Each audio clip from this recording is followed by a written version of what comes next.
Jharkhand GK की इस series में आइए आज हम झारखंड के प्रमुख और ऐतिहासिक रूप से महत्वपूर्ण स्थानों की सैर करते हैं। सबसे पहला है नवरत्नगढ़ का किला। यह दोयसा गुमला में स्थित है। इस किले का निर्माण नागवंशी राजा दुर्जनसाल ने 1636 से 1639 ईस्वी के मध्य करवाया था।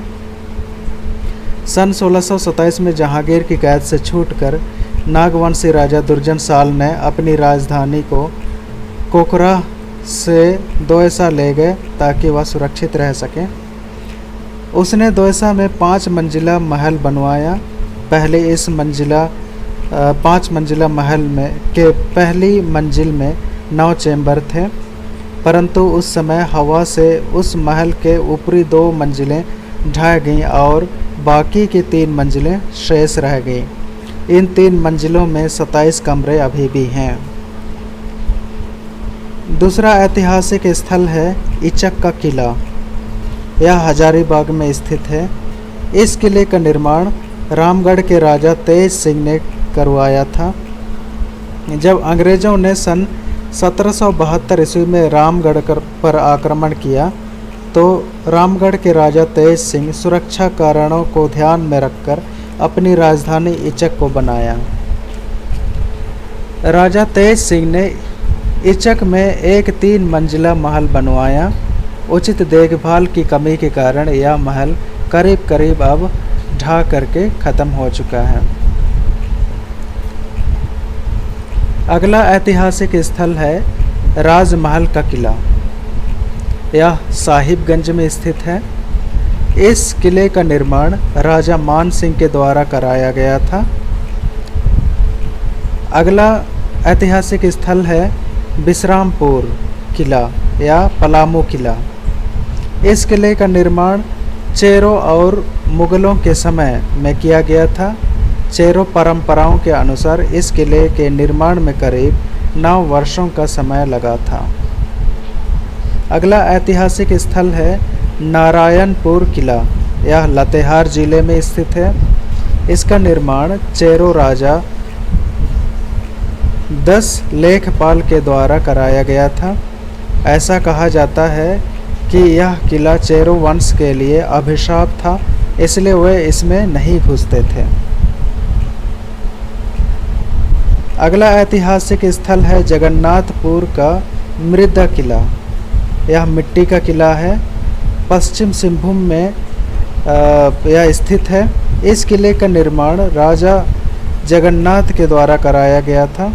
चूँकि यह किला लगभग पूर्ण रूप से मिट्टी का ही बना था, इसलिए अब केवल इसके अवशेष ही बच गए हैं। अगला है ढालबूमगढ़ किला। यह पूर्वी सिंहभूम में स्थित है। इसे राजा जगन्नाथ ढाल के द्वारा बनवाया गया था। अब ढालबूमगढ़ का किला लगभग पूरी तरह से गिर चुका है। अगला है वैद्यनाथ धाम देवघर। वैद्यनाथ धाम देवघर का सबसे बड़ा दार्शनिक स्थल और हिंदुओं का तीर्थ स्थल है। ऐसा माना जाता है कि जब रावण शिवलिंग को लेकर लंका जा रहे थे तब अचानक शिवलिंग का वजन इतना बढ़ गया कि रावण थक गया और देवघर में ही छोड़ दिया। वैद्यनाथ धाम भारत के 12 ज्योतिर्लिंगों में से एक है। अगला ऐतिहासिक स्थल है माँ भद्रकाली मंदिर चतरा। यह झारखंड के सबसे पुराने मंदिरों में से एक है। माँ भद्रकाली की मूर्ति एक ही पत्थर से बनाई गई है, जिसकी ऊंचाई 4.5 फीट तथा चौड़ाई 2.5 फीट है। इसका निर्माण पाल शासक महेंद्र पाल द्वारा 9वीं और 10वीं शताब्दी में की गई थी। अगला ऐतिहासिक स्थल है पारसनाथ का पहाड़ या पारसनाथ का मंदिर। यह जैन धर्मावलंबियों का एक प्रमुख स्थल है। ऐसा माना जाता है कि 20वें और 23वें जैन तीर्थंकर ने यहीं इसी स्थल पर महासमाधि ली थी। अगला ऐतिहासिक स्थल है झारखंडी धाम गिरिडीह। यहाँ भगवान शिव का मंदिर है। शिवरात्रि के दिन यहाँ मेला लगता है।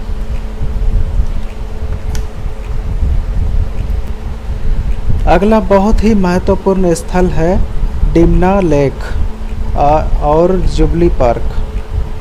यह पूरे एशिया में सबसे बड़े साल वृक्ष के जंगल के रूप में प्रसिद्ध है। वहीं डिमना लेक या डिमना नाला और जुबली पार्क पर्यटकों को खूब आकर्षित करते हैं। ये पूर्वी सिंहभूम में स्थित हैं। अगला है महामाया मंदिर गुमला। इसका निर्माण नागवंशी राजा गजघंट ने किया था। इसका निर्माण 908 ईस्वी में किया गया था और इस मंदिर में भगवान विष्णु की मूर्ति स्थापित है। अगला है बेनी सागर मंदिर।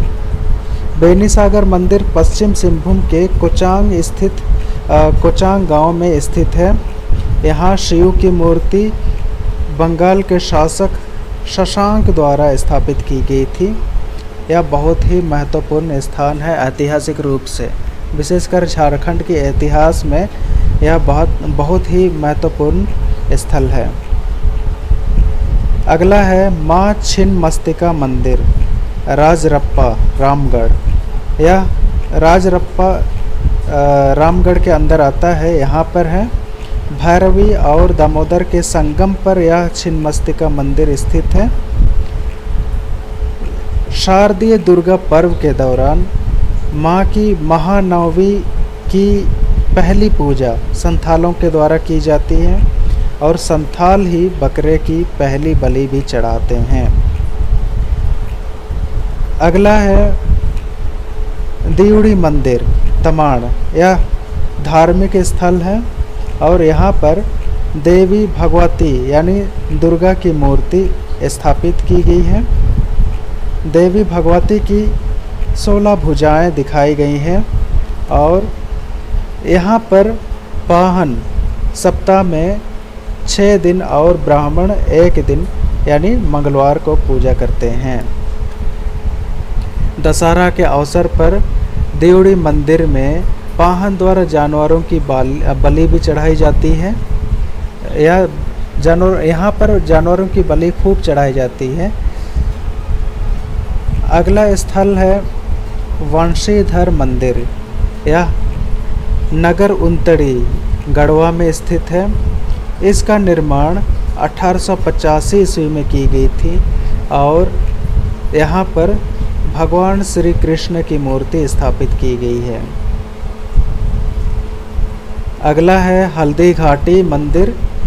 यह कोराम्बे गुमला में स्थित है। यहाँ नागवंशी और रक्सेल राजाओं की लड़ाई हुई थी ऐसा माना जाता है। अगला है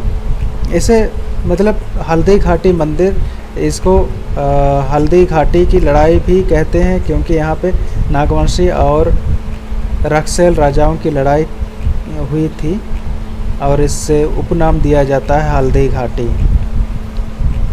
अगला है टांगीनाथ धाम गुमला। यह बहुत ही फेमस है झारखंड के अंदर और भगवान परशुराम की कुल्हाड़ी यहाँ दफनाई गई है ऐसा माना जाता है।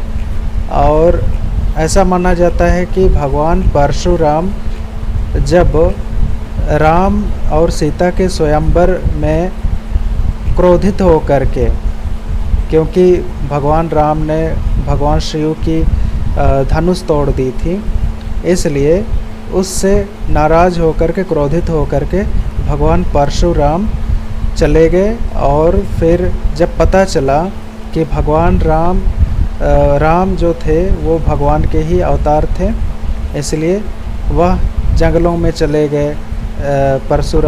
भगवान परशुराम जंगलों में चले गए और फिर गुमला के जंगलों तक पहुंच गए और यहाँ पर उनकी जो टांगी थी, टांगी यानी एक्स जिसको इंग्लिश में कहते हैं, या फिर फारसा, हिंदी में फारसा कहते हैं, तो इसको उन्होंने इसी जंगल में दफना दिया था।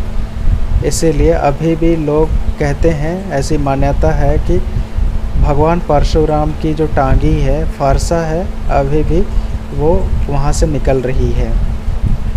तो ऐसी मान्यता है। अगला है त्रिकूट पर्वत। त्रिकूट पर्वत जो है दुमका में स्थित है।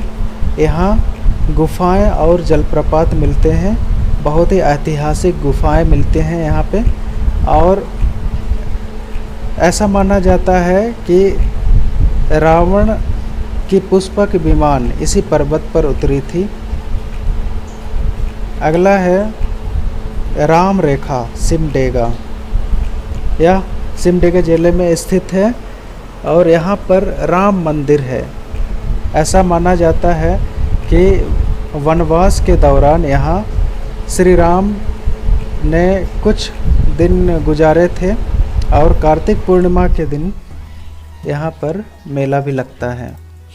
अगला है रातू का किला या फिर रातू पार्क भी आजकल बहुत फेमस है। यहाँ नागवंशी राजा उदयनाथ सहदेव ने 1870 ईस्वी में रातू का किला बनवाया था और यहाँ नागवंशी राजधानी भी थी। अगला है सुतियाम्बे, जो रांची शहर के नज़दीक ही बसा है और यह बहुत ही ऐतिहासिक जगह है। नागवंशी राजा फनी मुकुट राय, जो प्रथम नागवंशी राजा थे, उन्होंने सुतियाम्बे को अपनी राजधानी बनाया था 64 ईस्वी में। और अगला है डोम्बारी बुरू। 9 जनवरी 1900 में बिरसा मुंडा और अंग्रेज़ों के बीच लड़ाई हुई थी यहाँ पर। यह बहुत ही ऐतिहासिक जगह है झारखंड के इतिहास के लिए। और 9 जनवरी को प्रत्येक वर्ष यहाँ पर मेला लगता है। धन्यवाद।